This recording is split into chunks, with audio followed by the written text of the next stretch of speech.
If you've ever walked into a Brazilian bar around happy hour, you know that moment, the clink of glasses, the low hum of conversation, and somewhere near the counter a little pan bubbling away with something that makes people lean in and say, "What is that smell?"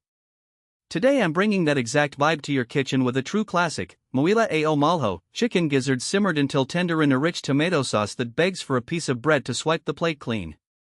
Now, I know gizzards can split a room. Some people love them, some people swear they've had them once and never again. And that's exactly why this recipe is all about cause and consequence. When gizzards taste too strong, it's almost never the sauce's fault. It's because they weren't cleaned the right way. Skip the trimming, leave those tougher bits and membranes behind, and you get an aftertaste that lingers in the worst way. But take a few minutes to clean them properly, and the flavor turns deep and savory instead of aggressive. It's the difference between "I'm not sure about this" and "wait, give me another bite." And the second turning point is texture. If you rush gizzards, they fight back. Keep them simmering without enough time, and they stay chewy, no matter how good your seasoning is. But when you pressure cook them until they're truly soft, the whole dish changes personality. They soak up the sauce, they become tender, and suddenly you understand why this is a Brazilian bar staple. It's comforting, hearty, and strangely addictive. In this video, I'll guide you step by step, no stress, with ingredients you can find anywhere: gizzards, tomatoes, onion, and bell pepper. And I'll show you the most common mistake people make right at the beginning, plus the easy fix that saves the entire pot. Before we start, tell me in the comments, what's one Brazilian dish you've always been curious to try?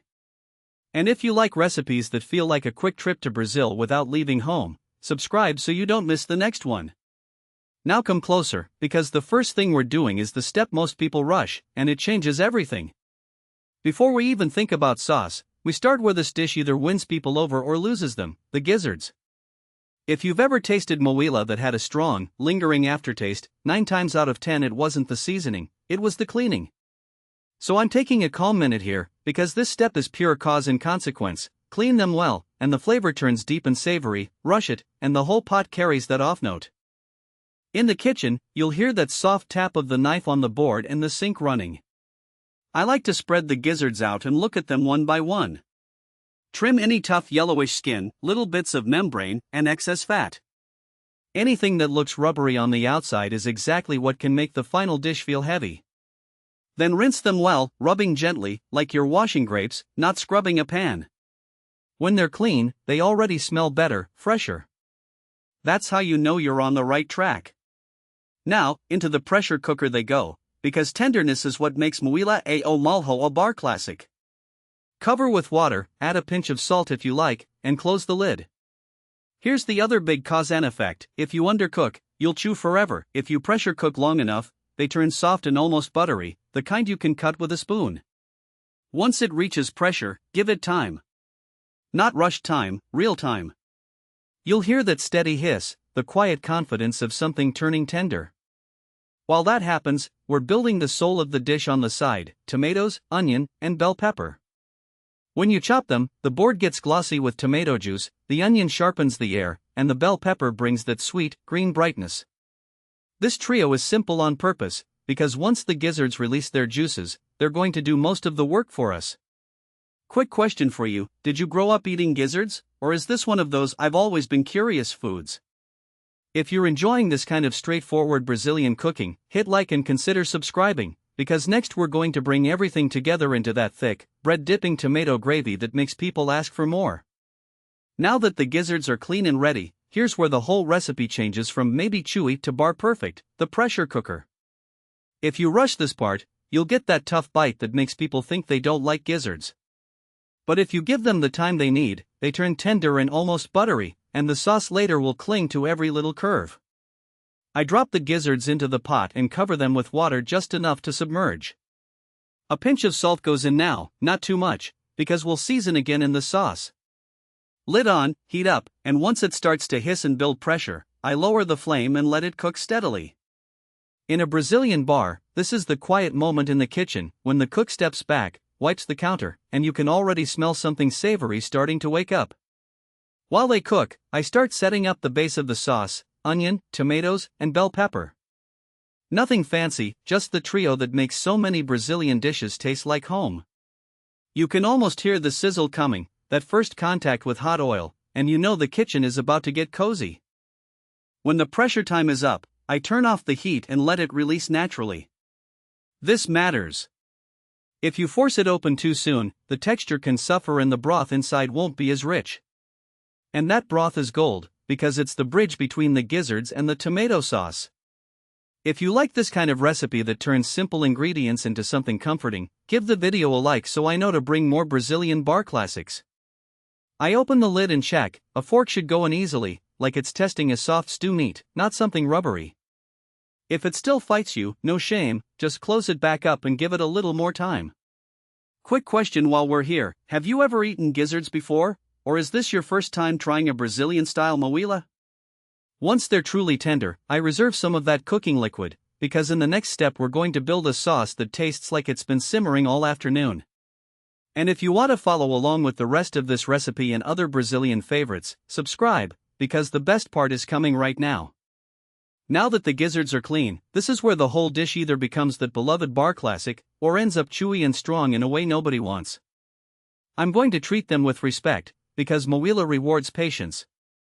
Into the pot they go, and I cover with water just enough to submerge.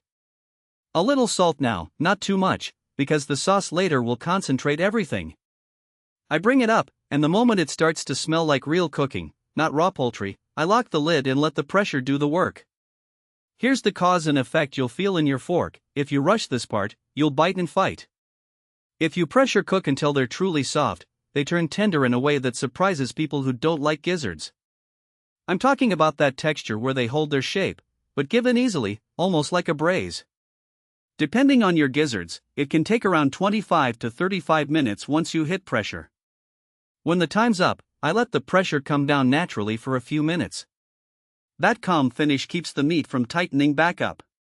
When I open the pot, I'm looking for two signs: the gizzard should be darker, plumper, and when I press one with a spoon, it should yield without springing back like a rubber ball. If they're not there yet, don't get frustrated. This is the most common mistake: people think it's cooked and stop, but cooked isn't the goal, tender is. Just put the lid back on and give it a little more time.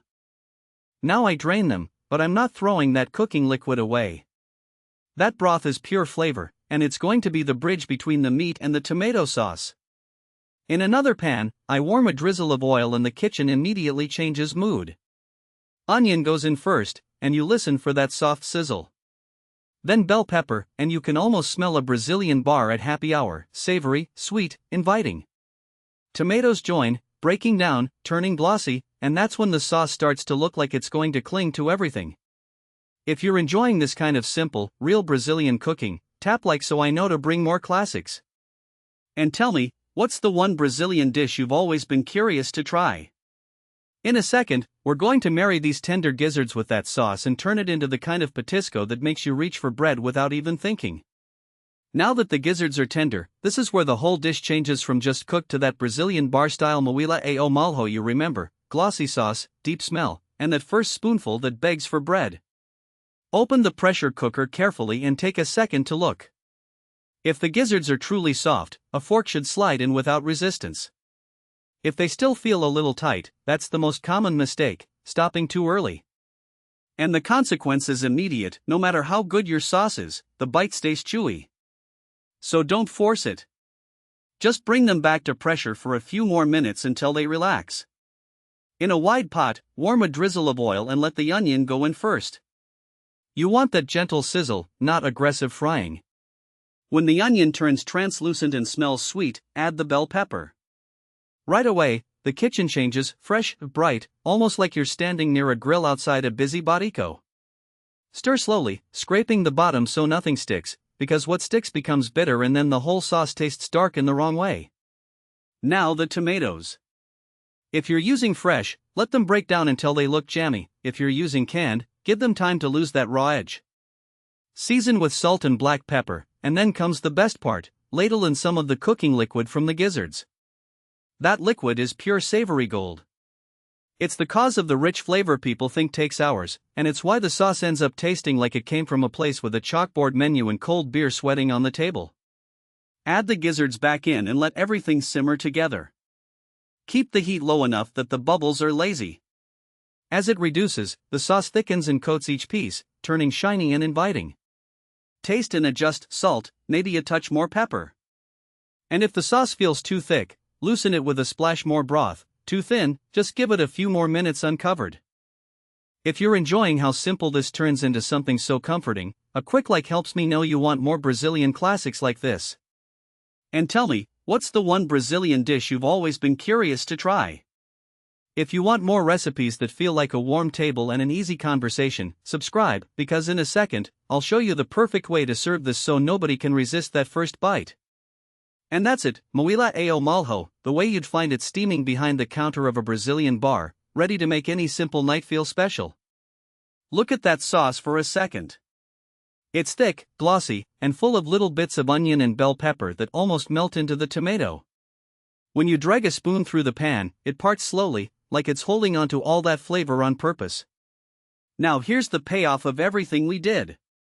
Because you cleaned the gizzards properly in the beginning, you don't get that harsh aftertaste that makes people swear they don't like gizzards.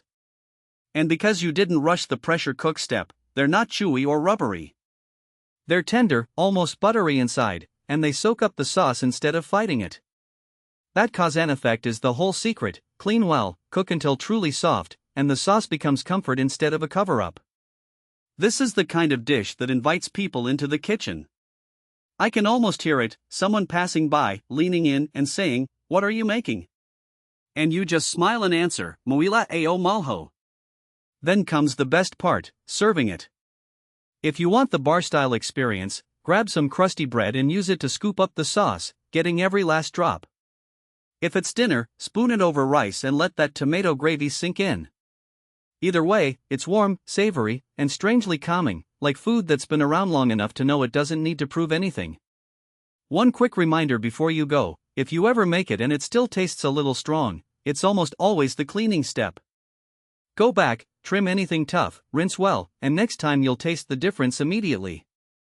If this recipe made you hungry or reminded you of a Brazilian bar, give the video a like so I know to bring more classics like this. And tell me in the comments, what are you most curious about in Brazil, the food, the culture, the bars, or something else entirely? If you want more easy Brazilian recipes with that real, homey flavor, subscribe and I'll see you in the next one.